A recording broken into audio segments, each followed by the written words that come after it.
Hi, I'm Dari France. This is Photoshop. I'll show you how to do the warp transformation in Photoshop. So I have such a bunny and I will select by lasso tool his air, for example. And now when air is selected, I'm going to edit, transform and warp.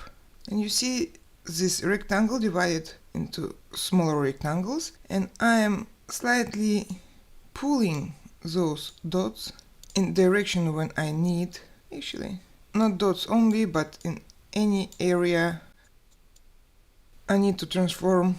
I'm just clicking and pulling or moving a little bit if it's necessary, and do whatever I need.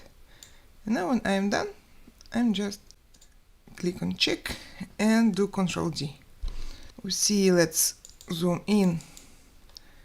Everything is okay, just to maybe fix a little bit the head here. I'm doing it by using clone stamp tool, and here too maybe. Let's do larger size of our brush.